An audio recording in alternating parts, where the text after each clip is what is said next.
Actually में आप लोगों को क्वेश्चन दिए थे मैंने, और विशेषकर ये डिविजनलिटी से संबंधित थे, विभाजकता से संबंधित थे। और ये क्वेश्चन है यूपीएससी में आते हैं। यूपीएससी ने आपको पीवाईक्यू में दिखाएंगे हम। यूपीएससी ने पूछे हैं, और इसके अलावा आप कोई भी एग्जाम देंगे। एग्जाम, आवाज नहीं आ रही आप लोगों को? पहले तो मुझे बताइए, आप आवाज देखो एक बार। कुछ लोग बोल रहे हैं जी आवाज सर, बहुत। अब आ रही है सर। ओके है। जो हमारे क्वेश्चन अभी आपको दिया गया था लेक्चर 3 के अंतर्गत, जो आपको थ्योरी पढ़ाई गई थी, उसी के वो क्वेश्चन थे बेसिकली। और वो विभाजकता से संबंधित थे। और विभाजकता के क्वेश्चन दो तरीके से आपके लिए हेल्प करेंगे। पहला, इनके डायरेक्टली क्वेश्चन भी आ सकते हैं, और सेकंड, कैलकुलेशन को इंप्रूवमेंट करने के लिए। जब आप कहीं भी और जैसे पे प्रॉफिट लॉस, प्रॉफिट परसेंटेज, कहीं भी आप कैलकुलेशन करोगे, तो वहां आपकी ये हेल्प जरूर करेगी। ठीक है ना? तो इनको केवल यहीं तक सीमित मत रखना। यहाँ आपको क्वेश्चन शेयर किए गए थे, बहुत सिंपल क्वेश्चन शेयर किए गए थे। इसको लेकर के बहुत हाई लेवल तक क्वेश्चन जाएंगे, जिसके अंतर्गत पार्ट 2 यदि आपने देखा हो, तो पार्ट 2 में काफी क्वेश्चन अच्छे थे। पार्ट फर्स्ट में क्वेश्चन सिंपल थे। जैसे मैं आपके समक्ष एक पीडीएफ कल की आपको दी गई थी, उसी को खोलता हूँ।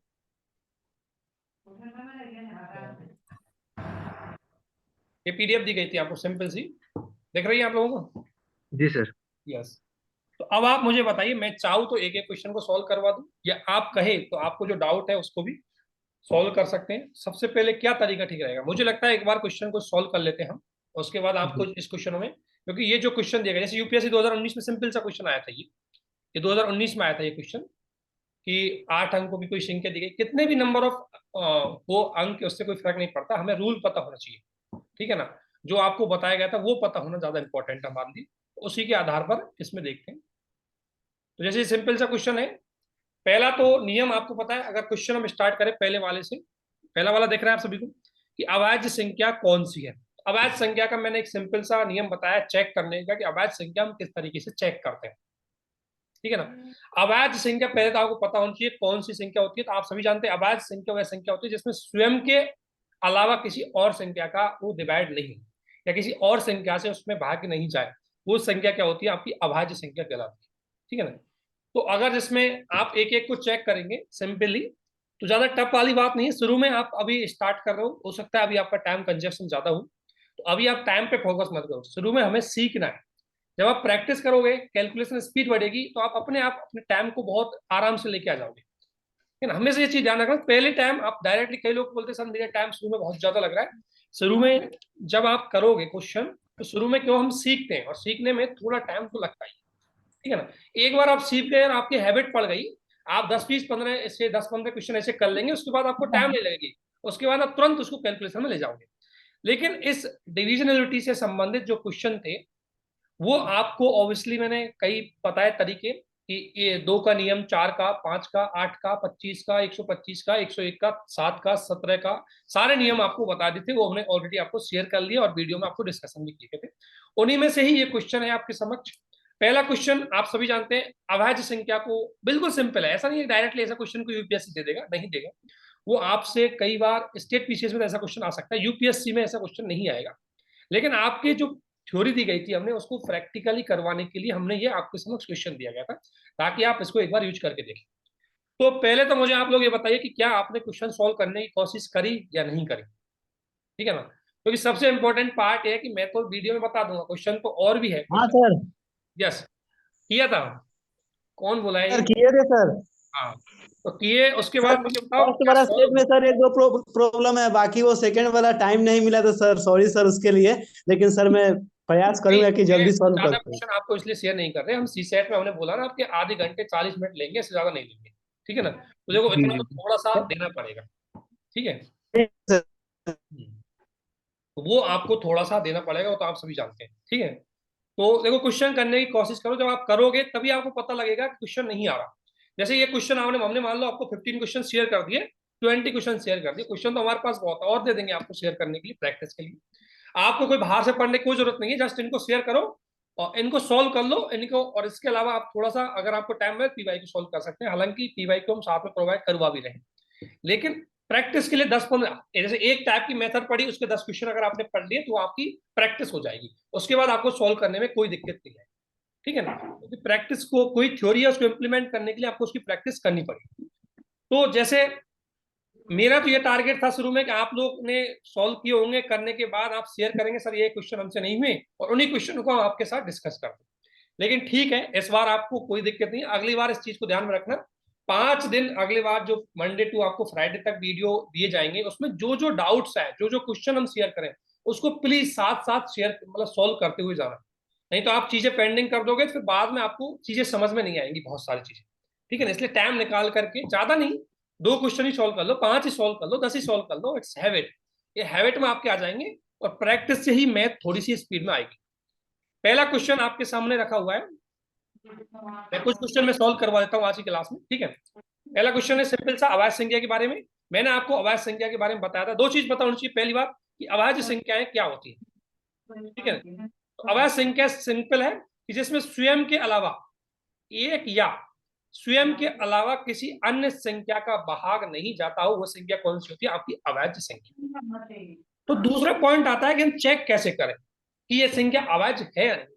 तो सिंपल सा नियम मैंने बताया था कि जो संख्या आप चेक करना चाहते हो, ये संख्या मान लो इसको चेक करना चाहते हो, तो इससे ठीक बड़ी उस संख्या को लेंगे जिस संख्या का पूर्ण वर्गमूल निकलता हो। ध्यान रखना, जिस संख्या का पूर्ण वर्गमूल निकलता हो। इसलिए मैंने पहले वीडियो में आपको वर्ग और वर्गमूल दोनों चीजें बताई थी।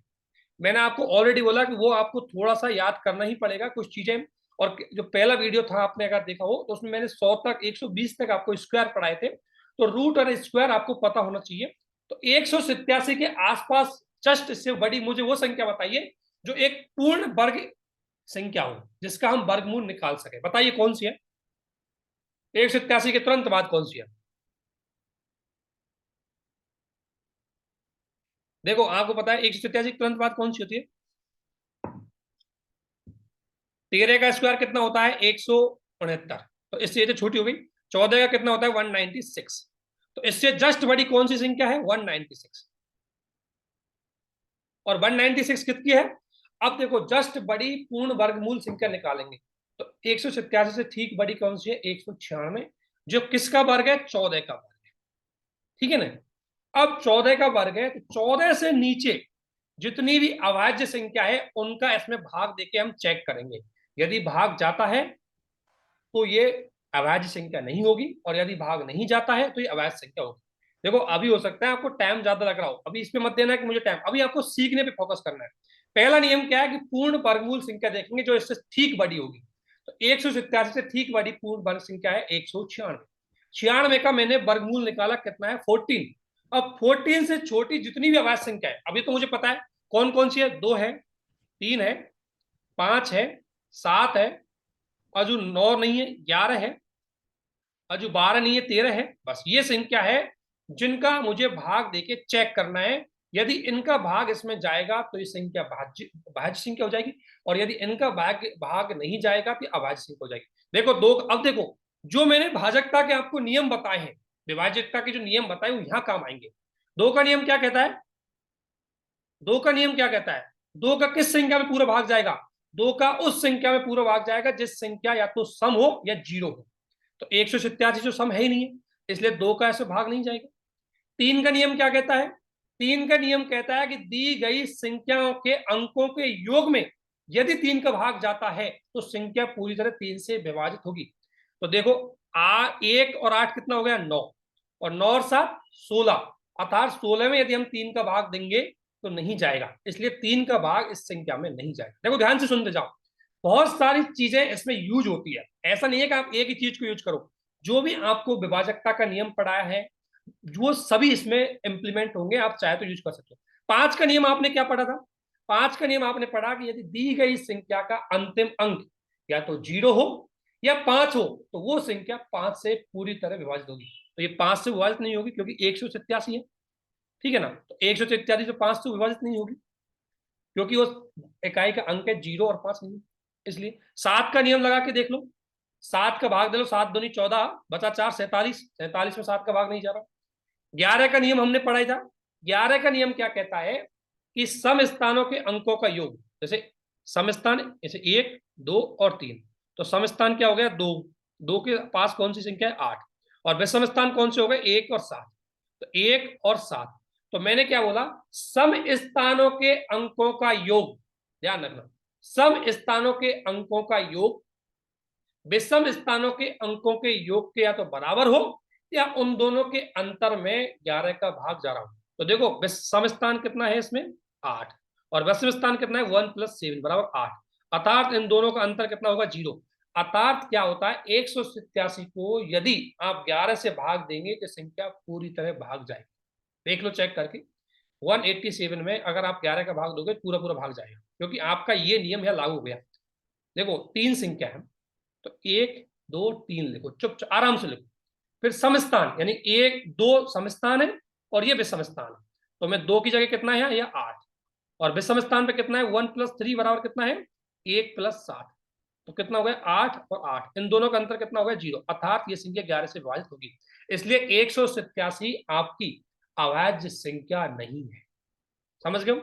187 आपकी अभाज्य संख्या नहीं है क्योंकि इसमें 11 का पूरा पूरा भाग जाएगा। तो 187 को हमने चेक कर लिया। यहां तक कोई डाउट किसी को? अभी आप टाइम पे ध्यान मत दो, अभी सिर्फ आप मेथड को समझो, ठीक है ना? टाइम पे फोकस मत करो, सर टाइम नो लग सर, रहा कोई डाउट नहीं है सर, है।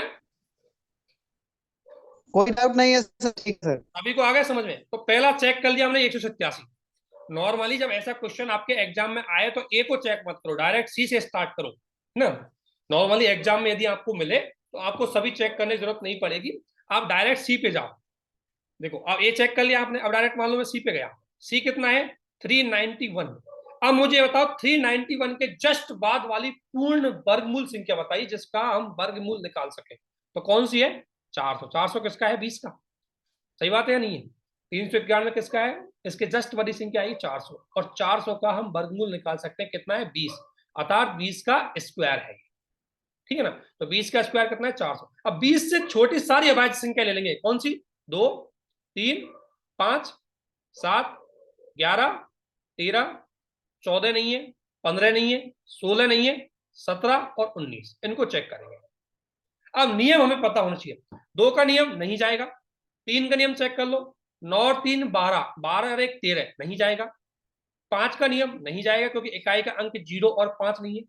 7 चेक कर लो, 7 कैसे भाग देंगे, 7 और 5 35 हो जाएगा, बचा 4 41, 41 में 7 का भाग नहीं जाएगा। 11 का नियम लगा लो अब 391, तो इन दोनों को जोड़ लो, ठीक है? तो 3 और 1 4 और ये हो गया 9, इन दोनों का अंतर में 11 का भाग जाना चाहिए, दोनों बराबर होने चाहिए, तब जाके 11 का भाग जाएगा। तो इसमें 11 का भी नहीं जा रहा, ठीक है? अब 13 का चेक कर लो, तो 13 3 39 और बचा 1, तो इसमें 13 का भाग नहीं जा रहा।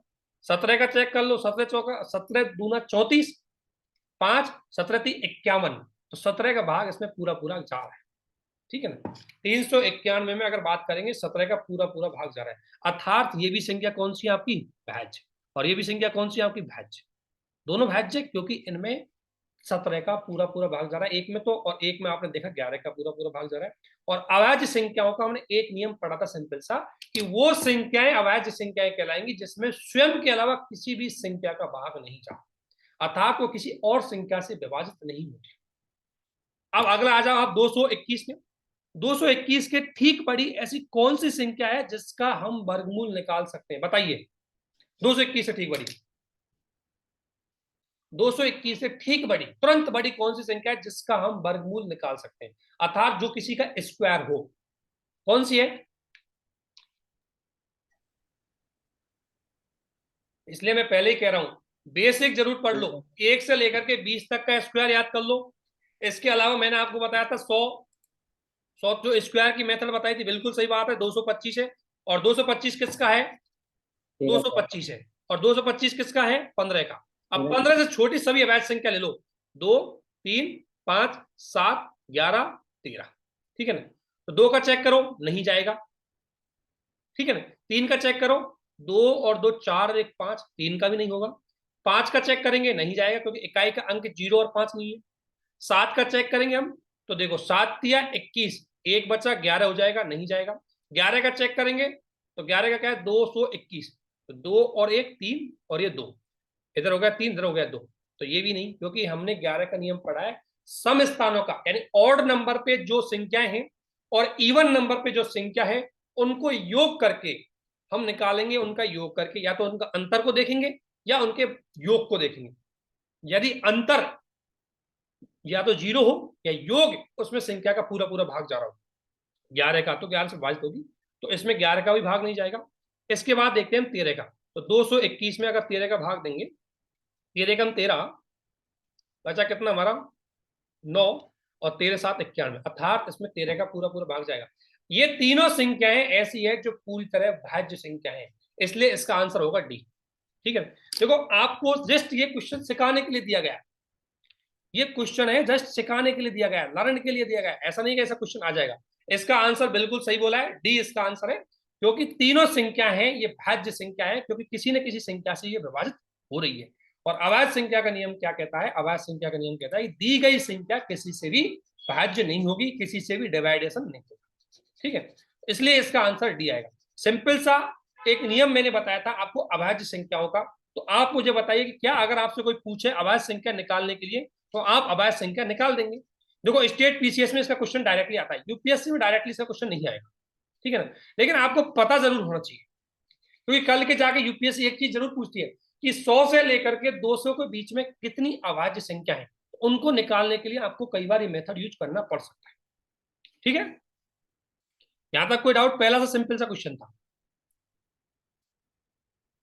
ठीक है ना, धीरे धीरे बिल्कुल बेसिक से सीखना है ना।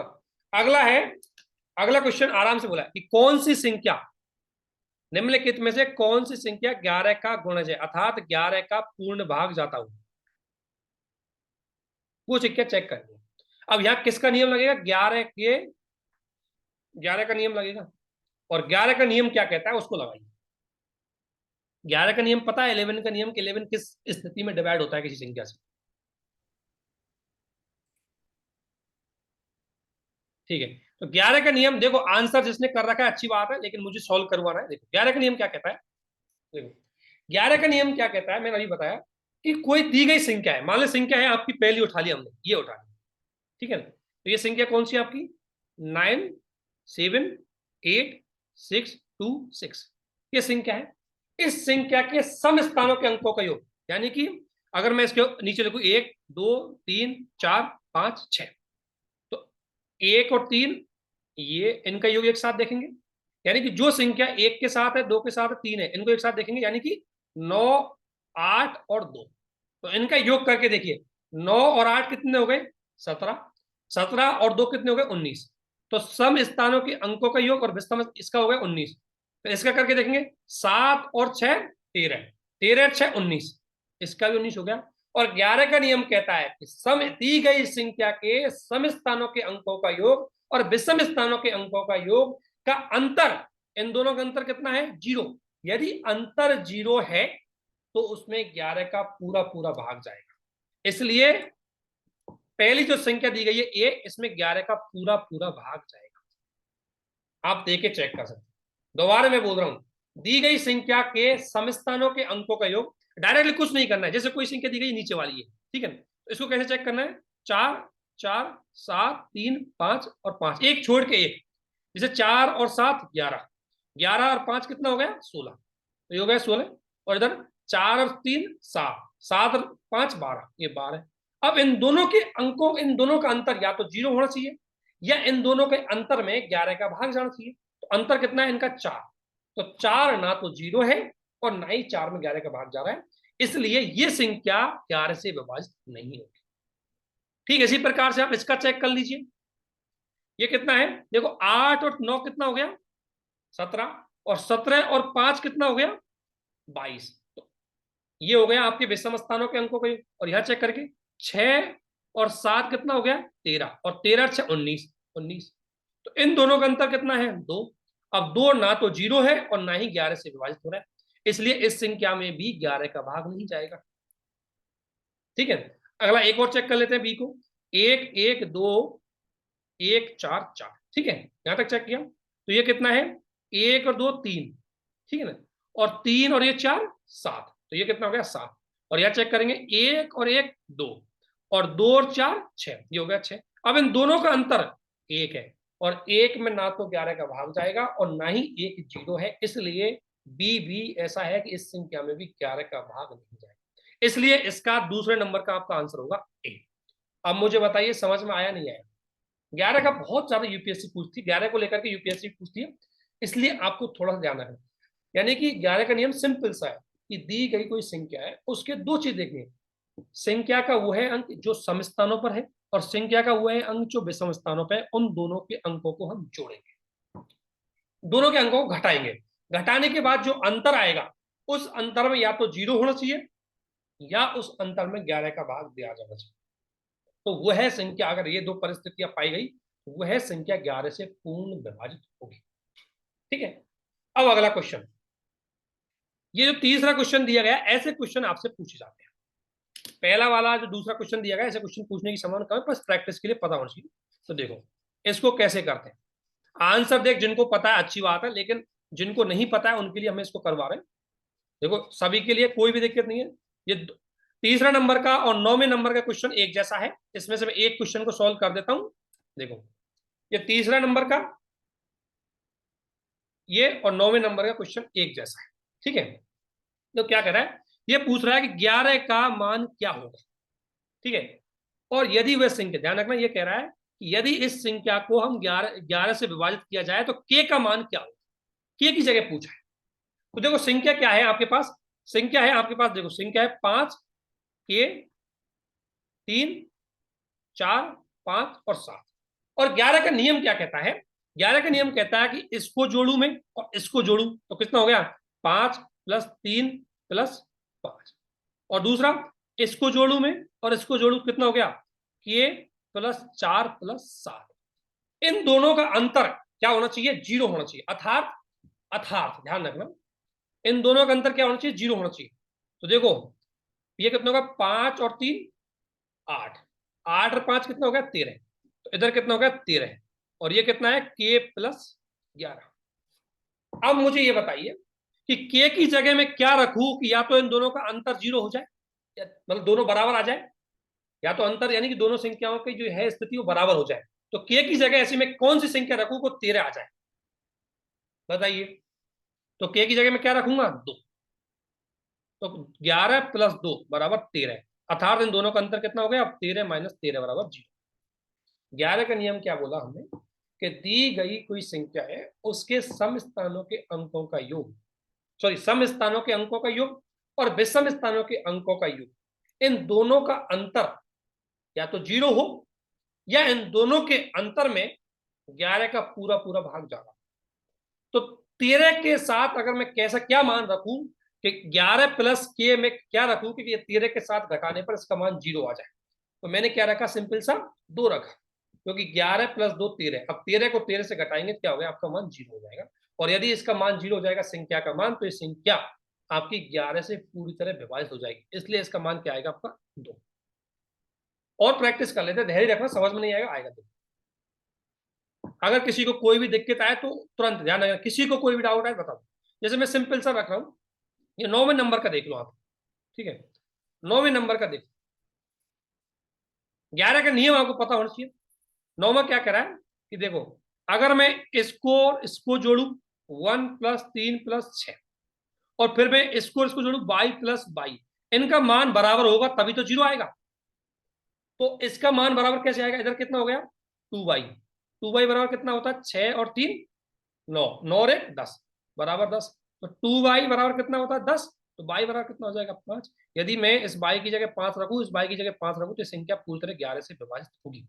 मैंने इन दोनों को बराबर इसलिए लगाया क्योंकि जो 11 का नियम वो क्या कहता है कि या तो दोनों संख्याएं बराबर हो, उनके योग या उनका अंतर 0 हो, या उनके अंतर में 11 का पूरा पूरा भाग जा रहा हो, तो वो संख्या पूरी तरह 11 से विभाजित होगी। ठीक है ना, तो सिंपल से ये नियम। यहां तक कोई डाउट है किसी को 11 के नियम को लेकर के, बताइए। देखो कोशिश करो, एक बार करके चेक करो, है ना, जब आप करोगे तो अपने आप इसको सॉल्व कर दो। यहां तक कोई डाउट, एक बार देखो, अब लाइव जुड़े हुए हो तो बात बोल के रखो अपनी, डाउट है या नहीं वो बताओ पहले तो। ओके थैंक, सभी बताइए, जिसको नहीं है वो भी बताइए, देखो सभी का ध्यान रखा जाएगा यहाँ, इस किसी एक का नहीं, है ना। बाकी ये वीडियो जाने के बाद भी अगर किसी को डाउट रहे, प्लीज अपने क्वेश्चन का स्क्रीनशॉट शेयर करेंगे ग्रुप में, और उसका हम सॉल्यूशन बता देंगे। ठीक है, जैसे यूपीएससी 2019 में 8वें नंबर का क्वेश्चन आपसे पूछा गया था, यूपीएससी 2019 में।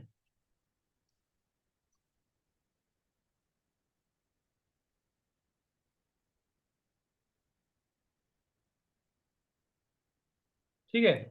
यूपीएससी 2019 में 8वें नंबर का क्वेश्चन आपसे पूछा गया था। 8वें नंबर का क्वेश्चन में क्या कहता है कि एक, ये क्या कह रहा है, मैं इसको आपको देखा है, अब देखो 8वें नंबर का क्या कह रहा है कि 8 अंकों की एक दी गई संख्या, 8 अंकों की होगी पूरी 8 अंकों की, को 3 से भाग देने पर शेषफल 0 आता है। शेषफल 0 का मतलब है इसमें 3 का पूरा पूरा भाग जाएगा।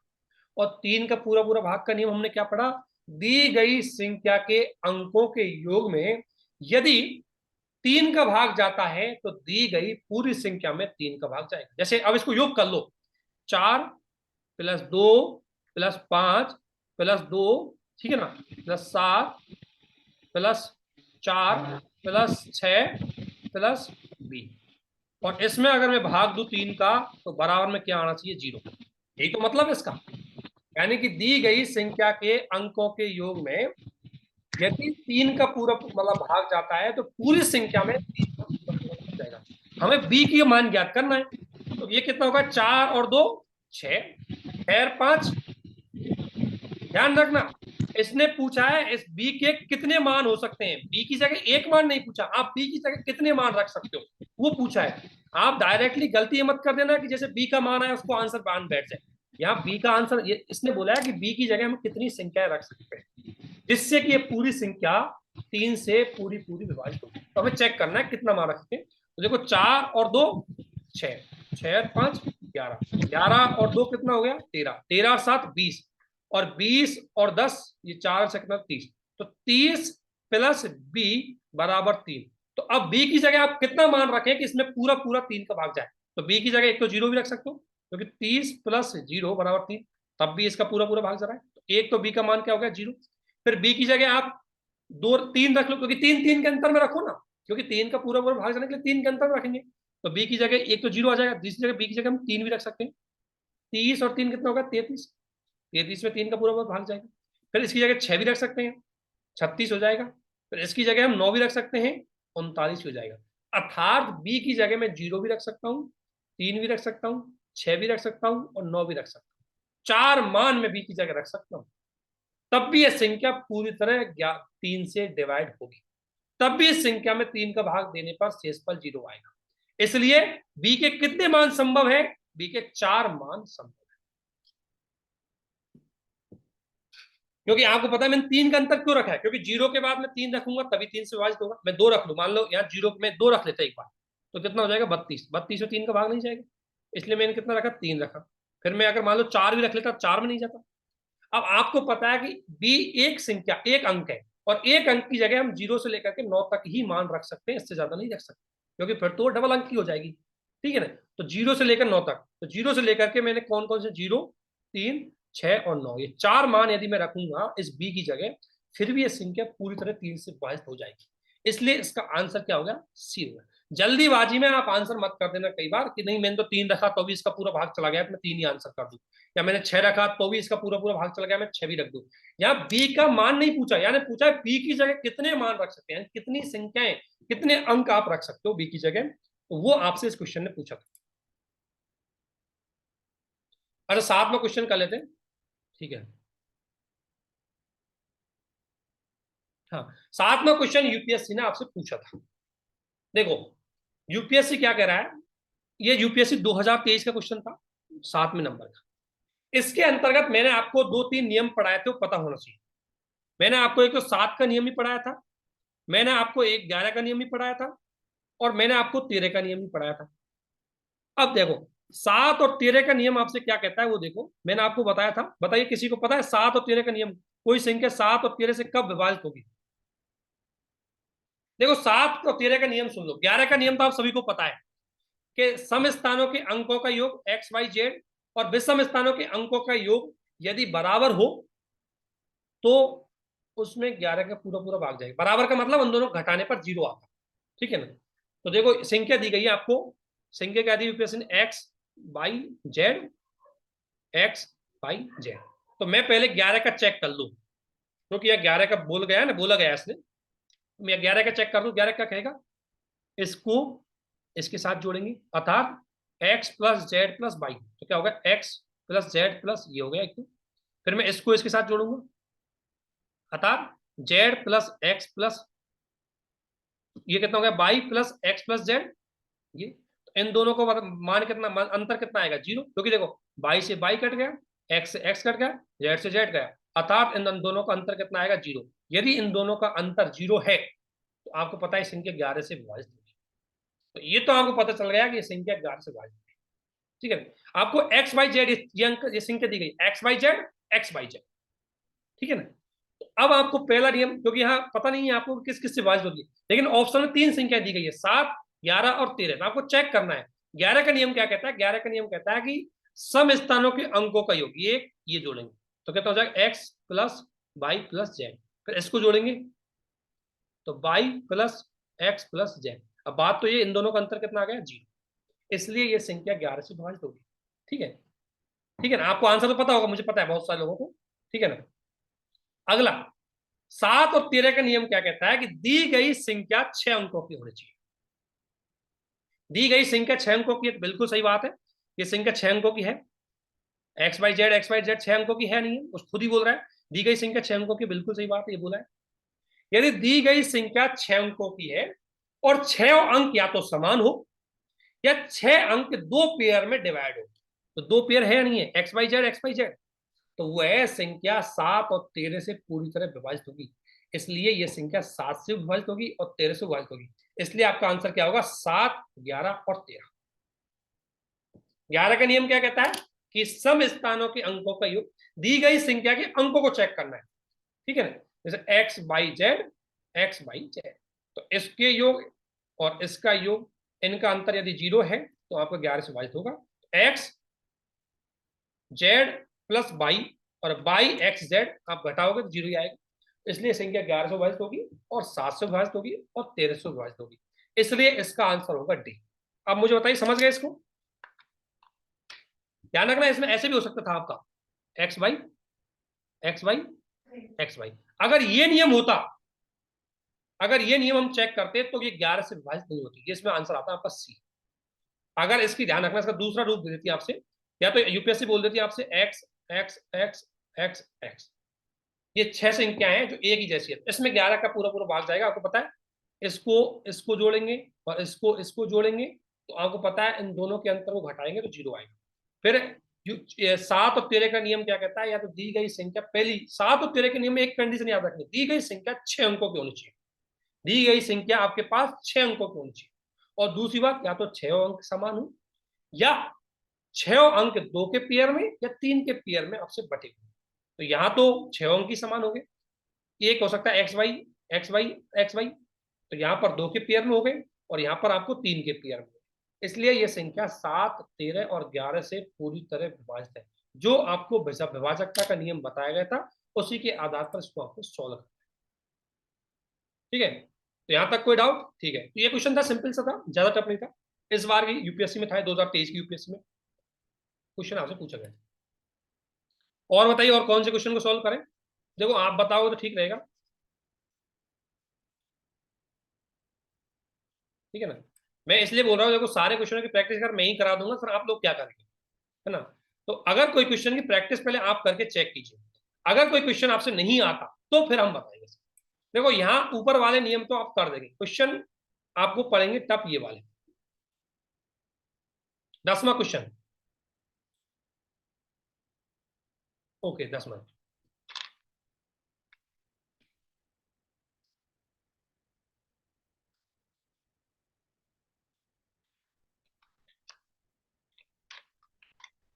दसवां क्वेश्चन तो सिंपल है, जैसे 2 अंकों की एक संख्या 2 बार लिखी है, 2 अंकों की एक संख्या को 2 बार लिखने पर, जैसे 37 37 37, जैसे कैसे 37 37, अरे 3 7 3 7, या 63 63। अब पूछा गया तो ऐसी संख्या हमेशा किससे भाग होगी। तो आपको 13 का नियम पता है, क्योंकि 13 के नियम में मिनिमम 6 अंक होने चाहिए, इसलिए 13 से विभाजित नहीं होगा। ठीक है, फिर 11 का नियम क्या कहता है, देखो नियम तो आपको सबका बता रखा है, लेकिन 11 का नियम क्या कहता है, 11 का नियम कहता है कि दी गई संख्या, 11 का नियम कहता है दी गई संख्या में सम स्थानों के अंकों को, तो 6 को हम 6 के साथ जोड़ेंगे और 3 को 3 के साथ जोड़ेंगे, 6 और 6 12 और 3 3 6 6 हो जाएंगे, तो 12 माइनस 6, इनका अंतर 0 भी नहीं है, इनका अंतर में 11 का भाग नहीं जा रहा, अर्थात ये संख्या 11 से भी विभाजित नहीं होगी।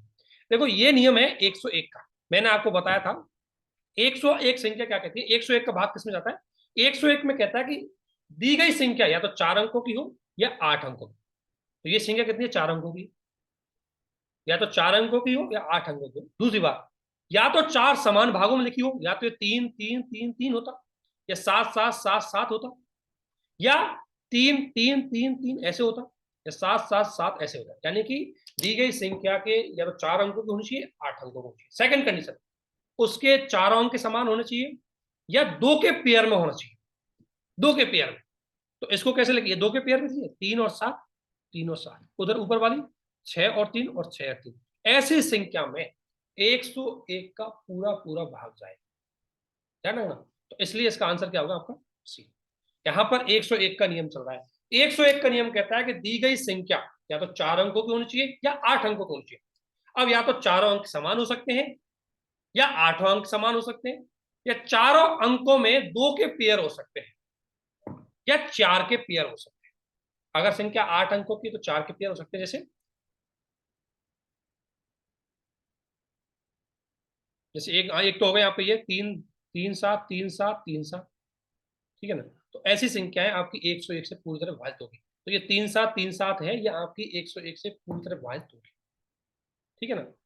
इसकी जगह आपसे कुछ भी बोल सकते हो, 8 6 8 6, मान लो कुछ भी संख्या बोल सकते हैं। तो वहां पर आपको 101 का नियम है पता लगना चाहिए, ठीक है ना। 5 नंबर का देखो, जो डाउट है आप नंबर बोलते जाइए, उसको सॉल्व कर लेते हैं। 5 नंबर क्वेश्चन का है, अच्छा ठीक है। 5 नंबर का ये दिख रहा होगा आपको, सिंपल सा क्वेश्चन है। देखो अब आपको यहाँ यूज करना है मेथड दूसरा।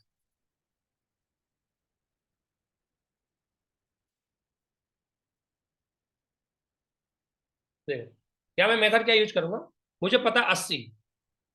देखो अगर कोई संख्या, ये पूछा है कि दी गई संख्या 80 से पूरी तरह विभाजित है तो x और y का मान क्या। अब 80 से विभाजित है तो मैं इसको क्या करूंगा, 80 का भाग चेक करके देखूंगा नहीं, मैं इस 80 को तोड़ दूंगा। मैं तोड़ दूंगा इसको 10 और 8। आप सभी जानते हैं यदि किसी संख्या में 10 का भी भाग जा रहा है और यदि किसी संख्या में 8 का भी भाग जा रहा है तो दी गई संख्या में 80 का पूरा पूरा भाग जाएगा। मैंने आपको एक नियम बताया था, यदि किसी संख्या में a का भी भाग जा रहा है और यदि किसी संख्या में b का भी भाग जा रहा है तो उस दी गई संख्या में a इंटू बी का भी पूरा पूरा भाग जाएगा। ध्यान रखना, यदि किसी दी गई संख्या में a का भी भाग जा रहा है और दी गई संख्या में b का भी भाग जा रहा है तो दी गई संख्या, पूरी दी गई संख्या में a इंटू बी का भी पूरा पूरा भाग जाएगा। इसलिए मैं क्या करूंगा, अब 80 का तो पूरा भाग देके चेक करूंगा नहीं, मैं इस 80 को तोड़ दूंगा, किसमें, 10 में एंड 8 में। अब मुझे 10 का और 8 का नियम पता है, इसलिए मैंने इसी हिसाब से इसको बाइफरकेट किया है। 10 का नियम क्या कहता है, 10 का नियम क्या कहता है कि दी गई कोई संख्या का अंतिम अंक 0 होना चाहिए, दी गई संख्या का अंतिम अंक 0 होना चाहिए। तो 6 5 3 एक्स बाई, तो मुझे मान ज्ञात करना इसका, कोई क्वेश्चन नहीं, ये पूछा एक्स प्लस वाई का मान क्या होगा। यदि मैं एक्स का मान निकाल पाया और यदि मैं वाई का मान निकाल पाया तो एक्स प्लस वाई का मान निकाल, ठीक है। अब मैंने इसमें देखा 80 का मुझे नियम देना है, लेकिन यहाँ मैंने 10 इंटू 8 में इसको तोड़ दिया। 10 का नियम चेक करना है सबसे पहले। तो 10 का नियम कहता है दी गई संख्या के इकाई का अंक 0 होना चाहिए, अर्थात आप बताओ इकाई का अंक यहाँ क्या है, वाई, अर्थात वाई के बराबर क्या हो जाएगा, 0। सही बात है या नहीं है, नियम तो ये होता है। अगर मुझे 80 से भाग करना है तो y बराबर 0 होना चाहिए, क्योंकि मैं 10 से चेक कर रहा हूं अभी, ठीक है। तो हर स्थिति, हर कंडीशन में आपका y का मान 0 तो होना ही चाहिए। सेकंड, सेकंड क्या है, सेकंड मुझे 8 का चेक करके देखना है। 8 का नियम क्या कहता है बताइए, 8 का नियम कहता है कि दी गई कोई संख्या है, तो संख्या कौन सी है आपकी, 6 5 3 x, और y की जगह मैंने क्या रख लिया, 0, ठीक है, क्योंकि y का मान मैंने निकाल दिया, y की जगह मैंने क्या रख लिया, 0। अब मुझे सिर्फ x का मान निकालना है और मुझे चेक करना है सिर्फ 8 से, क्योंकि 10 से तो मैं चेक कर चुकी हूँ, 10 से मैं चेक कर चुका हूं, तो मुझे 8 से चेक करना है। अब 8 से चेक करने के लिए मैंने 8 का नियम है मुझे फॉलो करना होगा, और 8 का नियम क्या कहता है कि दी गई संख्या के अंतिम तीनों अंक या तो 0 हो, तो अंतिम तीनों अंक तो 0 हो ही नहीं सकते क्योंकि ऑलरेडी 3 दिया हुआ है, या दिए गए अंतिम 3 अंक, अंतिम 3 अंकों में, अंतिम 3 अंकों में 8 का पूरा पूरा भाग जाना चाहिए, अर्थात 3x0 को 8 से विभाजित करने के लिए मुझे x की जगह क्या रखना पड़ेगा, ये मेरा आंसर है। क्योंकि मैंने देखो 80 से चेक किया है, सबसे पहले मैंने 80 को बाइफरकेट कर लिया क्योंकि मुझे 80 का नियम पूरी तरह पता नहीं है। तो मैंने क्या कर लिया, उसको 8 इंटू 10 कर लिया। अब मैंने नियम पढ़ा था कि यदि 8 का किसी संख्या में पूरा पूरा भाग जाएगा और 10 का किसी संख्या में पूरा पूरा भाग जाएगा, तो 8 इंटू 10 का भी संख्या में पूरा पूरा भाग जाएगा। तो मैंने 10 का चेक किया, 10 का नियम कहता है कि दी गई संख्या का अंतिम अंक 0 होना चाहिए। तो मैंने चेक किया, तो बाई का मान मैंने क्या रख लिया, आपके समक्ष 0 रख लिया। अब मुझे 8 से चेक करना है, तो 8 का नियम क्या कहता है कि दी गई संख्या के अंतिम तीनों अंक 0 हो। तो तीनों अंक तो 0 हो नहीं सकते क्योंकि ऑलरेडी इन्होंने 3 दिया हुआ है। या दी गई संख्या के अंतिम तीनों अंकों में 8 का पूरा पूरा भाग जाता हूं। तो मैं क्या करूंगा, अंतिम तीनों अंकों में पूरा पूरा भाग देने के लिए मैं क्या करूंगा, 3 की क्या लिखूंगा, 3x0। तो मुझे x की जगह मान निकालना है, तो मैं इसमें ऑप्शन में देखूं, ऑप्शन में चेक, ऑप्शन में मैं उसमें चेक करूं आपको, तो क्या रखूं। अगर मैं मान लो यहाँ 1 रखूंगा तो पूरा पूरा भाग नहीं जाएगा क्योंकि 310 में 8 का पूरा भाग नहीं जाएगा। अगर मैं यहाँ 2 रखूंगा तो 320, 320 में अगर भाग देखूं 8 का, पूरा पूरा भाग जा रहा है 40। इसलिए 2 रखने पर पूरा पूरा भाग जाएगा, इसलिए मैं x की जगह कितना रखूंगा, 2। अब देखो x बराबर कितना आया आपका 2 और y बराबर कितना आया आपका 0। x प्लस वाई बराबर कितना होगा, 2 प्लस 0 बराबर 2। इट्स मीन्स आपका आंसर क्या हो गया, डी हो गया। ऐसे क्वेश्चन दूसरे पार्ट में बहुत ज्यादा आपको दिए गए, जैसे और भी आ गए। ये क्वेश्चन सब ऐसे ही है, ये वाले जो क्वेश्चन है वो आपको ऐसे ही चेक करने। ऊपर वाले क्वेश्चनों से थोड़ा इसमें जो क्वेश्चनों का जो लेवल है थोड़ा आगे बढ़ चुका है। ऊपर वाले में आपको सिंपल पूछे गए थे, यहाँ थोड़ा लेवल आपको आगे बढ़ गया है और इनको निकालने के लिए आपको थोड़ा सा यूज करना पड़ेगा। कौन सा मेथड, मैंने आपको बोला है कि यदि किसी संख्या में a का भी भाग जाता है, किसी संख्या में b का भी भाग जाता है, तो संख्या a इंटू बी से भी विभाजित होगी। ठीक है ना। तो मैं एक क्वेश्चन इसको और चेक करके बताता हूँ। ऊपर वाला समझ में आ गया आप लोगों के। मैं एक क्वेश्चन इसको सॉल्व करके बताऊंगा, उसके बाद नीचे के सारे क्वेश्चन आपको प्रैक्टिस करनी है। अगर नहीं आए तो प्लीज इसका स्क्रीनशॉट मुझे भेज देना, मैं आपको सॉल्व करवा दूँ। देखो क्वेश्चन तो हम आपको पूरे सॉल्व करवा दें, लेकिन डिपेंड करता है आपकी प्रैक्टिस के लिए आपको खुद को सॉल्व करना पड़ेगा।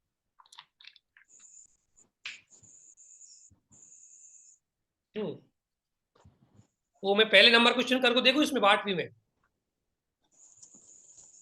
देखो, अगर छोटा सा भी समझ में नहीं आया प्लीज पूछ जरूर लेना। ठीक है ना। अगर आपने पूछा नहीं तो हम तो मैं तो यही कंसीडर करके चलूंगा कि आपको चीजें समझ में आ रही होगी।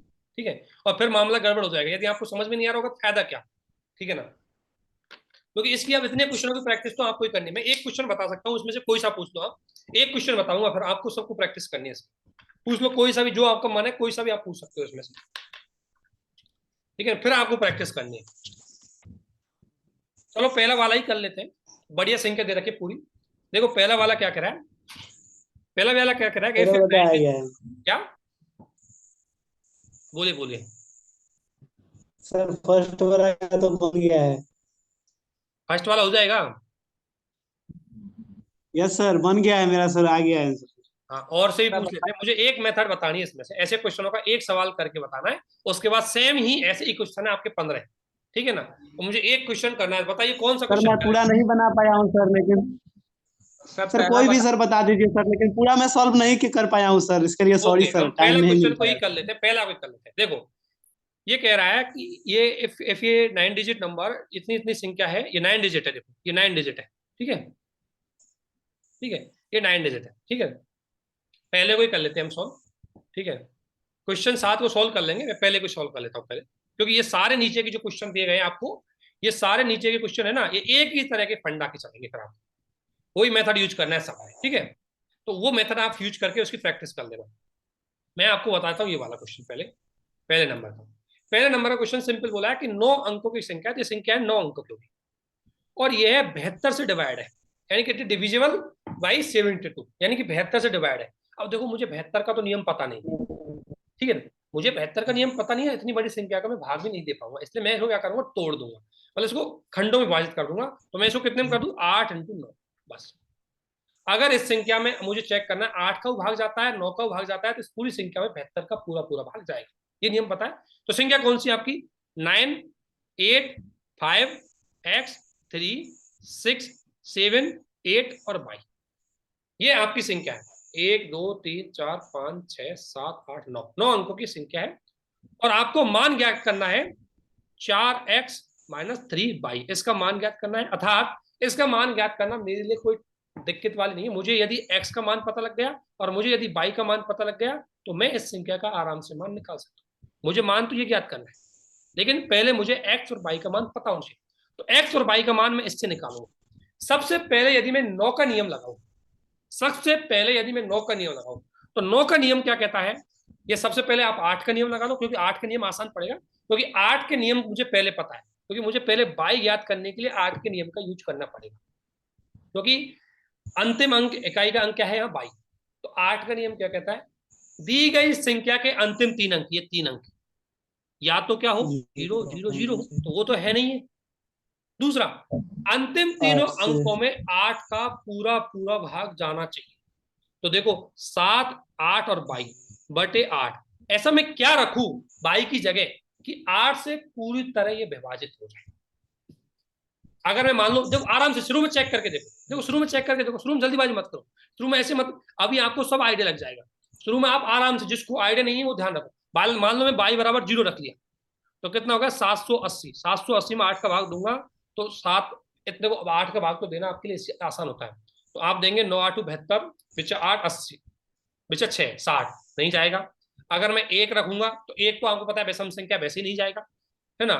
2 रखूंगा तो 2 रखूंगा तो चेक कर लेता हूँ, 782 में 2 का भाग दूंगा अगर मैं, तो 8 का भाग चेक करूंगा इसमें, तो देखो ये कितना हो गया आपको? 72 6 62, 62 में 8 का भाग नहीं जाएगा। 3 का मुझे रखना नहीं है, क्योंकि 3, ध्यान रखना, कभी भी विषम संख्या में सम संख्या का भाग नहीं जाएगा, इसलिए मुझे 1 3 5 तो रख के चेक ही नहीं करना है, मुझे डायरेक्ट 2 4 8 ऐसे रख के चेक करना है। अगर मैं इसी जगह 4 रखू मान लो, तो कितनी हो गया आपको? 784। 784 डिवाइड बाई 8, तो चेक करो एक बार, 8 नाम 72, 72 बचा 6 64, 78 में से 72 गया, 6 बचा और 64 हो गया। 64 में 8 का पूरा पूरा भाग देता, अर्थात मैं बाई की जगह मैं कितना रख सकता हूँ? 4 रख सकता हूँ। तो मैंने यहाँ बाई की जगह कितना रख दिया? 4। यहां तक समझ में आ गया? 8 का मैंने पहले क्यों चेक किया? क्योंकि मुझे बाई का मान पहले निकालना था, और बाई का मान मुझे पहले निकालना, यदि मैं एक मान बाई का निकाल लूं तो आसानी से मैं सारे मान निकाल सकता हूँ, ठीक है ना। तो मैं बाई का मान मैंने कितना रख दिया? 4, ठीक है ना। घबराए मत, आराम से। बाई का 4 समझ में आ गया आपको कि मैंने बाई का मान 4 क्यों रखा है? क्योंकि मैंने 8 के नियम से उसको चेक किया, ठीक है ना। तो बाई की जगह मैंने यहाँ कितना रख दिया आपके समक्ष? 4। तो एक तो बाई बराबर मेरा 4 तो आई है, ठीक है। अब मैं 9 के नियम पे जाऊंगा। 9 का नियम क्या कहता है कि दी गई संख्या के अंकों के योग में यदि 9 का पूरा पूरा भाग जाता है तो वह संख्या 9 से वज्र होगी। तो दी गई संख्या के योग करो, 9 plus 8 plus 5 plus x plus 3 plus 6 plus 7 plus 8 plus 4, इसको चेक कर दो, और इसमें यदि मैं 9 का भाग दूंगा बराबर 0 आना चाहिए। तो देखो 9 और 8 कितना हो गया? 17, 17 और 5 22, 22 और 3 25, 25 और 6 31, 31 और 7 38, 38 और 10 48, 48 प्लस एक्स बराबर कितना है मुझे? 9 का भाग। अब मैं एक्स की जगह ऐसा कौन सा मान रखूं जिससे कि 9 का पूरा पूरा भाग जाए? एक्स की जगह मैं 1 रखूंगा तो 49 में 9 का भाग नहीं जाएगा, 2 रखूंगा तो 50 में नहीं जाएगा, 3 रखूंगा तो 51 में नहीं जाएगा, 4 रखूंगा तो 52 में नहीं जाएगा। अगर एक्स की जगह 5 रखूंगा तो ये कितना हो जाएगा? 53, तो भी नहीं जाएगा। अगर मैं एक्स की जगह 6 रखूं तो 48 प्लस 6 बराबर कितना होगा? 54। 54 में अगर मैं 9 का भाग दूं तो पूरा पूरा जाएगा, अर्थात एक्स का मान कितना आ जाएगा इस हिसाब से? आपका एक्स बराबर कितना हो गया? 6। समझ गए? अब एक्स बराबर 6 और बाई बराबर 3, बाई बराबर 4 सॉरी। तो अब इसमें मान रख लो 4 इंटू 6 माइनस 3 इंटू 4। मैंने कुछ नहीं किया, मैंने एक्स की जगह 6 रख दिया और बाई की जगह में 4 रख दिया। तो 6, ये गलत नहीं हो गया कहीं? तो इसका मान कितना होगा? 3 इंटू 4 और 4 इंटू 6, 1 2 3 4 5, एक्स का मान ही रख के चेक कर लो एक बार, संख्या चेक कर ले। 9 और 8 कितना होगा? 17, 9 और 8 17, 17 और 5 22 22, 22 और 3 25, 25 और 6 अपना हो गया 25 और 6 31 कितना? 25 6 31, 31 और 7, अच्छा मैंने 38 गलती कर और दी, हाँ यही गलती हो गई। 31, ये कितना होगा? 46 प्लस एक्स होता है, ठीक है ना। वही गलती होगी 46, अच्छा 46, और ये कितना होगा? 4 बाई की जगह तो ये 50 हो जाएगा शायद, ठीक है ना। तो एक्स बराबर, ध्यान रखना मैंने यहाँ गलती कर दी, संख्या ध्यान रखना, इस संख्या पूरी संख्या को योग करेंगे ना तो ये 50 प्लस एक्स आएगी, ठीक है ना। 50 प्लस एक्स, और इसमें अगर मैं 9 का भाग चेक करूं तो अब मुझे एक्स की जगह क्या रखूं कि पूरा पूरा 50 संख्या से भाग चला जाए? एक्स की जगह 1 रखूंगा सर यहाँ भी 4 रखना पड़ेगा सर। हाँ, तो इसमें कितना रहेगा, 50 प्लस एक्स बराबर कितना होगा, 54। तो ध्यान रखना यहाँ एक्स का मान 4 इसलिए निकल के आएगा, यहाँ संख्या गलत कैलकुलेट करी थी हमने, ये पूरी संख्या जोड़ने में गलती सर है, थोड़ा सा ध्यान रखना, आराम से करना। तो इसका कितना होगा 50 प्लस 4, तो एक्स बराबर कितना आ गया मेरा 4, और वाई बराबर भी मेरा कितना है 4, तो 4 को मैं 4 से गुना करूंगा तो 16, और यहाँ वाई बराबर में 3 की जगह 4 रखूंगा तो -12 बराबर आपका आंसर आएगा 4, आंसर आ गया सी। देखो मैं एक बार फिर बता देता हूँ, उसमें सिंपल सा कुछ नहीं है, मुझे 8 और 9 का नियम चेक करके मुझे एक्स और वाई का मान निकालना है। मैंने पहले 8 का नियम लगाया, और 8 का नियम लगाने के बाद मुझे पता लगा कि वाई बराबर कितना बी है। होगा सर, हाँ? आंसर बी होगा सर, बी में 4 ऑप्शन दिया हुआ है सर।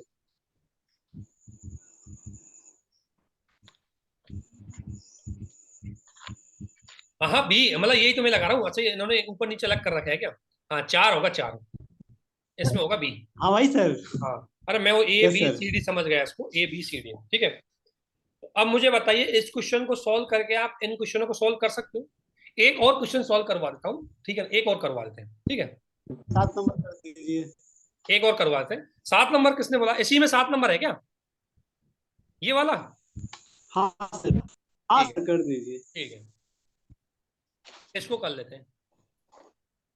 यहाँ कितना है 88, 11 इंटू 8 में इसको बाइफरकेट कर दिया, ठीक है। तो 8 का नियम आपको पता ही है, तो मैं लास्ट के 3 अंक लूंगा, कितना है 5 बाई और 2, ठीक है। इसमें मैं 8 का भाग चेक करूंगा, या तो ये तीनों जीरो होते तो चल जाता। अब मुझे इस बाई की जगह वो मान रखना है, न्यूनतम मान, ध्यान रखना न्यूनतम वो मान रखना है जिससे कि, ये ध्यान रखना 8, अगर मैं इसकी जगह 8 रखूं, बाई की जगह ऐसा कोई मान रखूं जिससे 8 का पूरा पूरा भाग जाए। तो अगर मैं बाई की जगह मान लो 0 रखूंगा तो 502, मैं अगर 8 का भाग चेक करूंगा नहीं जाएगा, ठीक है ना। अगर मान लो 1 रखूंगा तो 512, 512 में चला जाएगा, देखो, ठीक है। एक चीज ध्यान रखना, यहाँ एक चीज ध्यान रखना, बाई के न्यूनतम संभव मान के लिए ध्यान रखना, यहाँ जो बाई का मान है ना, हमें न्यूनतम लेना है। देखो बाई के मान ना 1 से अधिक हो सकते हैं इसमें, ठीक है ना, मुझे न्यूनतम लेना है। तो एक तो बाई का मान 1 रखूंगा मैं, तो कितना हो जाएगा आपको 512/8, इससे 8 का पूरा पूरा भाग जाएगा, पक्का पता है, क्योंकि 512 में 8 का भाग जाता है, ठीक है ना। देख लो एक बार चेक करके, जा रहा है नहीं जा रहा, जाएगा। तो एक तो बाई का मान आपका 1 हो सकता है, ठीक है ना। इसके अलावा भी बाई के मान और भी हो सकते हैं, मैंने एक 0 रखा, 1 रखा, मैं 2 रख के देखूं 522 में देख के देखूं, इसमें नहीं जाएगा। अगर मैं 4 रख के देखूं, 4 में नहीं जाएगा, ठीक है ना। लेकिन 4 के बाद अगर मैं 6 रखूं तो 562, 562 में 8 का भाग चेक करेंगे हम, तो 8 की 48, बचा कितना अपना 8, मतलब 8 8 की 8 7 56, ये नहीं जाएगा। फिर इसके बाद में अगर इसकी जगह 8 रखूं 582, ठीक है, इसमें अगर मैं 8 का भाग दूं तो भी इसका भाग नहीं जाएगा सर। तो इसका मतलब बाई बराबर कितना आ गया आपका 1, ठीक है। यहां तक कोई डाउट नहीं सर। है ना। ध्यान रखना बाई का न्यूनतम मान लेना है, हो सकता है बाई का मान 1 और आ सकता है इसमें, इसलिए इसने बोला है हमें न्यूनतम मान लेना है। क्योंकि मैंने सिर्फ अभी सम संख्या जी की 0 की जगह में यहाँ 0 1 2 3 4 5 6 7 और 8, तो हमेशा न्यूनतम है तो न्यूनतम से चलेंगे, इसलिए मैंने बाई बराबर कितना रखे 1, और 1 से पूरा पूरा भाग जा रहा है, इसलिए बाई का मान तो निकल गया आराम से। तो बाई का आपने मान निकाल लिया आपने, आ गया कितना 1, ठीक है। तो अब इसको अगले पार्ट में जाते हैं। बाई के मान में कोई दिक्कत नहीं है, ठीक है। अगला मान क्या कह रहा है, अब देखो पूरी संख्या लिख लो आराम से, 3 2 x 4 1 1 5, और बाई की जगह मैं कितना रख रहा हूं 1 और 2। अब मैंने बाई का नियम तो लगा लिया, 8 का नियम, अब मुझे x का नियम लगाना है, 11 का नियम लगाना है। 11 क्या कहता है, सम स्थानों, यानी कि इसको इसको इसको और इसको जोड़ने पर, तो कितना हो गया 3 plus x plus 1 plus 5 plus 3, अठारह कितना हो गया 3 और 1 4, 4 और 5 कितने हो गए 9, और 9 और 3 12, 12 प्लस कितना हो गया ये x, ये तो हो गया 12 प्लस x। इसको चेक कर लो, ठीक है। तो 2 और 4 6, 6 और 1 कितना हो गया 7, 7 और 1 8, ये 8 हो गया, अर्थात इन दोनों का मान 0 आना चाहिए, मैंने बात की ना। तो 12 प्लस x बराबर 8, क्योंकि दोनों बराबर, अगर x की जगह हम क्या रखें, या मैं ऐसा क्या रखूं x की जगह कि जिससे कि इनके अंतर में पूरा पूरा 11 का भाग जाए, या इनका अंतर 0 हो जाए, ठीक है ना। तो एक तो 12 प्लस x, और इसको मैं 8 से घटाऊं यदि, तो क्या रखे बताओ? अगर मैं 1 रखूंगा तो अंतर कितना हो जाएगा इनका? 5। अगर मैं 2 रखूंगा तो अंतर कितना हो जाएगा आपका? 6। अगर मैं 3 रखूंगा तो अंतर कितना हो जाएगा? क्योंकि 3 रखूंगा 15, तो अंतर हो जाएगा 7। अगर मैं एक्स के 4 रखूंगा तो अंतर कितना हो जाएगा? 8। अगर मैं, इसलिए ध्यान रखना, इसलिए करना क्या है डायरेक्टली कि एक्स की जगह मुझे 12 और 12 और 8 कितना करना है, इसको 8 रख दो, नहीं इसको मैं 7 रख देता हूँ, ठीक है ना। तो बाय एक्स की जगह मैंने 7 रख दिया, तो 12 प्लस 7 बराबर 19। 19 में से अब मैं 8 घटा दूंगा तो कितना आया? 11। ध्यान रखना, मैंने 11 का आपको एक सिंपल सा नियम बताया था कि दी गई संख्या के जो अंक है, सम स्थानों के अंकों का योग और विषम स्थानों के अंकों का योग या तो 0 होना चाहिए या उनके अंतर में 11 का पूरा पूरा भाग जाना चाहिए। तो इनका अंतर कितना हो जाएगा? यहाँ पर मैं एक संख्या ले रहा हूँ 20 और दूसरी से एक हो गई 19 और दूसरी हो गई 8, अंतर कितना हो गया? 11। अर्थात इस संख्या में 11 का पूरा पूरा भाग जाएगा, ठीक है ना। तो इसका मतलब y बराबर, मैंने x बराबर कितना रखा? 7। सही बात है या नहीं है?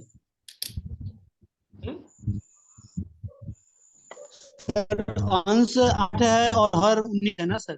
क्या हुआ? बाई तो 1 है ना सर? अंश और x x x 8 बराबर है मुझे और हर तो हमने निकाल ही लिया था, ठीक है भाई। तो हमने, मैं इसको एक बार व्हाइट बोर्ड पे ले जाता हूँ, थोड़ा कंजेस्टेड ज्यादा हो रहा है, ठीक है ठीक है। यहाँ दिखाते हैं इसको, इस पे चेक करते हैं। मुझे संख्या बोलिए कौन सी यहाँ देखनी थी, एक बार संख्या बोलो मुझे। संख्या क्या है आपके?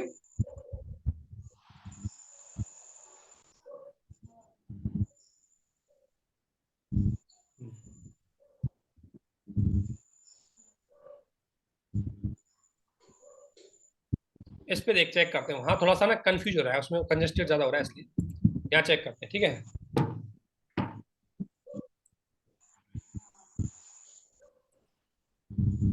एक बार धैर्य, क्योंकि इसमें थोड़ा सा ध्यान रखना, क्वेश्चन हो जाएगा, ज्यादा टफ नहीं है। एक बार आप इसको ले लोगे यूज में तो हो जाएगा, क्योंकि इसमें ये वाला क्वेश्चन का जो लेवल कर रहा हूँ मैं, ये वाला लेवल ठीक सा है, मतलब इतना इतना वो नहीं है आसान। तो मैं इस क्वेश्चन को यहाँ पर लिख लेता हूँ, एक बार क्वेश्चन देख लेता हूँ कौन सा है। 11 और 8 का नियम तो आपको पता है क्या लगेगा इसमें। तो 11 और 8 के नियम के आधार पर ही हम यह क्वेश्चन करते हैं।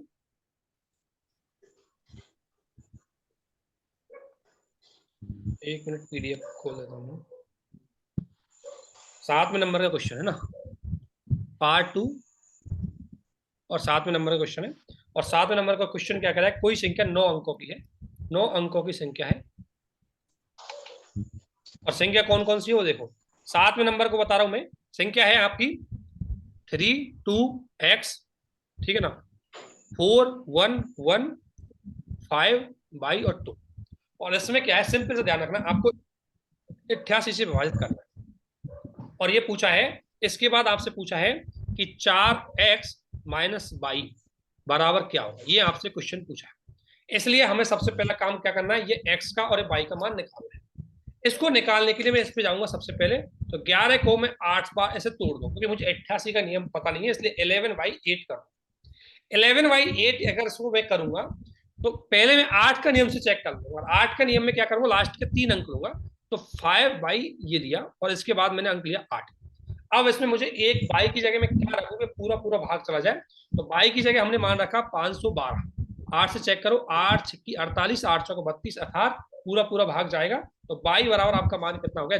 1। बाई बराबर आपका मान कितना हो गया? 1, ठीक है, यहाँ तक कोई दिक्कत नहीं। तो बाई, अब मैं नहीं संख्या सर। को रखूंगा 3 2 x 4 1 1 5 1 2। यहाँ तक कोई डाउट किसी को?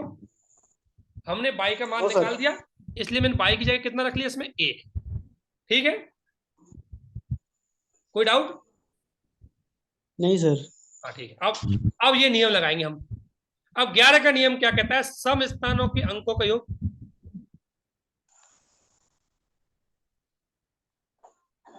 है ना, माइनस विषम स्थानों के अंकों का योग बराबर 0 हो या 11 से विभाजित, ठीक है। अब हमने देख चेक किया, तो देखो सम स्थान यानी कि 3x, ये और ये, इसको चेक करूंगा मैं, यानी कि इसको चेक करूंगा। 3 के साथ x आ जाएगा, फिर 1 आ जाएगा, फिर 5 आ जाएगा, फिर 2 आ जाएगा। तो कितना हो जाएगा? 3 plus x plus 1 plus 5 plus 2, ठीक है ना। तो 3 और 1 4, 4 और 5 4 5 9, 9 और 2 11। मुझे लगता है पिछली बार कैलकुलेशन गलत हो, 11 प्लस एक्स, यहाँ तक के ठीक है। इसके बाद मैं इसका मान रखूंगा 2 और 4 6, 6 और 1 7 और 7 और 1 8, इधर कितना हो गया 8। अब देखो, अब ध्यान रखना मैंने क्या बोला, इन दोनों के अंतर, इन दोनों का अंतर, या तो मैं इस x की जगह ऐसा क्या रखूं कि 8 को घटाने पर या तो 0 आना चाहिए या 11 से पूरी तरह विभाजित होना चाहिए। अब देखो 11 बड़ी संख्या है, इसलिए मैं अगर कुछ भी कोई भी मान अगर मैं रखूंगा प्लस में, तो मान 8 से कम तो आएगा नहीं, इसलिए मैं क्या करूंगा, इसमें अंतर में 11 का पूरा पूरा भाग के आधार पर देखूंगा। अगर मान लो मैंने x बराबर 1 रखा, तो ये कितना हो गया 12, और 12 और माइनस 8 ये नहीं जाएगा। अगर मैं 2 रखा इसकी जगह, तो ये कितना हो जाएगी 11 प्लस 2 13, और ये 8 में अगर देखेंगे तो 5 का अंतर है, ये भी नहीं जाएगा। अगर मैं इसकी जगह 3 आराम से रख के चेक कीजिए, अगर मैं इसकी जगह 3 रख के देखूं तो 11 14 हो जाएगा, 14 माइनस 8 बराबर अंतर 6 का आ रहा है, 6 में भी 11 का भाग नहीं जा रहा, या ना अंतर 0 हो रहा। अगर मैं इस 1 की जगह कितना रख रहा हूँ, 1 की जगह अगर मैं अभी तक मैंने कितना रखा 3, अब मैं 4 रख लेता हूँ, तो 11 और 4 कितना हो गया 15, 15 में से अगर 8 का देखूंगा तो 7 का अंतर अभी। इसी प्रकार में अगर 11 इस 4 की जगह मैं 5 रख लूं तो 16, आराम से देखो। अगर मैं 11 प्लस यहाँ के x की जगह मैंने 5 4 रख के देखा तो कितना होगा ये 15। अगर मैं x की जगह मैंने 5 रख के देखा तो कितना हो गया 16। अगर मैं x की जगह मैंने 6 रख के देखा तो कितना हो गया आपका 17, और इधर कितना है आपका 8 है। इनका अंतर या तो 0 होना चाहिए या 11 होना चाहिए। तो अभी इनका अंतर कितना हो रहा है, यहाँ अंतर 7 हो रहा है, यहाँ अंतर 8 हो रहा है, यहाँ अंतर 9 हो रहा है। अभी तक हम नहीं पहुंचे उसको, इसलिए मैं उसको और आगे बढ़ाऊंगा। x बराबर मैंने मान लो यहाँ कितना रख दिया, अगर 7, तो 11 प्लस 7 बराबर कितना होगा 18। अभी भी 10 का अंतर है, तो 10 में भी 11 का पूरा पूरा भाग। नियम क्या कहता है कि इन दोनों के अंकों के अंतर में या तो 11 का भाग जाना चाहिए या 0 होना चाहिए। तो 10 में भी अगर 11 का भाग नहीं जा रहा, इसलिए मैं x बराबर क्या रख दूंगा, मान लो 8 रख दिया, तो 11 प्लस 8 बराबर इधर 8 है, तो 11 और 8 कितना हो गया 19, और 19 में यदि मैं 8 चला जाएगा तो कितना बचेगा 11, तो इनके अंतर में 11 का पूरा पूरा भाग जाएगा। इसलिए x बराबर कितना रखा मैंने 8। अब x बराबर 8 रखा है, तो आपका मान क्या था, आपका मान पूछा था आपसे 4x माइनस y, y बराबर कितना आया आपका 1, और x बराबर कितना आया आपका 8, अर्थात 4 इंटू 8 माइनस 1, तो 4 इंटू 8 कितना हो गया 32 माइनस 1, अर्थात आपका मान कितना हो गया 31। इसलिए इसका आंसर आ गया ए। देखो क्वेश्चन को क्या है कि अभी आप प्रैक्टिस में लाओगे तो जल्दी आ जाएगी। एक देखो पिछली बार हमसे गलती हुई, 11 की जगह हमें 12 जोड़ाना आ गया, इसलिए हमारा मामला गलत हुआ। तो आप एक बार आराम से कीजिए और आराम से एक एक अंक को देख के चेक कीजिए। देखो 2 कंडीशन थी 11 को भाग देने के लिए, हमारे पास 11 से भाग देने के लिए 2 कंडीशन थी, 11 प्लस x था, इधर 8 था। ये तो है आपके सम स्थानों का अंक और ये है आपके विषम स्थानों का अंक। अब इनका अंतर 0 तो हो ही नहीं सकता, क्योंकि 11 8 से बड़ी है। अगर ये x इधर की साइड होता तो मैं 3 जोड़ के इनका अंतर 0 कर देता, लेकिन x इसके साथ जुड़ी हुई है, इसलिए मैं 0 की बजाय मैं फोकस करूंगा कि 11 निकाल के देखूं या ऐसी संख्या निकालूं जिससे 11 का पूरा पूरा भाग जाए। ठीक है, तो मैंने यहाँ कितना रखा आपका 8, तो 11 प्लस 8 बराबर कितना 19 माइनस 8 बराबर 11। अब 11 में 11 का पूरा पूरा भाग जाए। मैंने क्या बोला, या तो अंतर में 11 का भाग जाना चाहिए या अंतर 0 होना चाहिए। तो x बराबर मेरा कितना आ गया 8, और इसलिए इस संख्या का पूरा मान आ गया। तो 4 इंटू 8 बराबर कितना 32 माइनस 1 33, सॉरी माइनस 1 31, और इस प्रकार आपका आंसर आ गया इसका 31। अब मुझे बताइए आंसर समझ में आया नहीं है, किसी को डाउट हो तो फिर बता देंगे हम। ठीक है, देखो एक बार आप खुद करके देखिए। जैसे यहाँ क्या करेंगे इस क्वेश्चन में 11वें नंबर में, देखो इसमें आपको चेक करना है किसका नियम, 3 इंटू 4 का। ठीक है, क्योंकि मैं 12 का नहीं चेक करूंगा, मैं डायरेक्ट 3 इंटू 4 का भाग चेक करूंगा। 3 का नियम क्या कहता है, इन दी गई संख्या के अंकों को योग में 3 का भाग पूरा पूरा जाना चाहिए, और 4 क्या कहता है, अंतिम 2 संख्या के अंकों में 4 का पूरा भाग जाना चाहिए। ठीक है, उस आधार पर मैं इसका मान निकालूंगा। चलो 11वां करके चेक कर लेते हैं, 11वां और कर देता हूं मैं लास्ट क्वेश्चन आपके साथ। ठीक है, उसके बाद आप प्रैक्टिस करना प्लीज। ठीक है ना, यहाँ तक कोई डाउट किसी को? हो जाएगा सर आज पूरा। हाँ, अब कर लोगे पूरे दोनों पार्टों को? यस सर, पार्ट 1 क्लियर हो चुका है सर, पार्ट 2 में वही थोड़ा ये क्वेश्चन बना था, उसके बाद समय नहीं मिला तो नहीं कर पाए थे सर। ठीक है ना, सॉरी सर उसके लिए। ये 72 से विभाजित है, तो इसको 8 इंटू 9 करके चेक कर लेंगे, और आपको x और y का मान आ जाएगा, उसको ऐसे रख के चेक कर लेंगे, आप x y का मान निकाल लेंगे आराम से, वर्ग निकाल लेंगे उनको गुणा करके। देखो ये 72 से 22 तक 8 एंटर करके चेक कर लेंगे, या एक्स का मान निकाल लेंगे आराम से।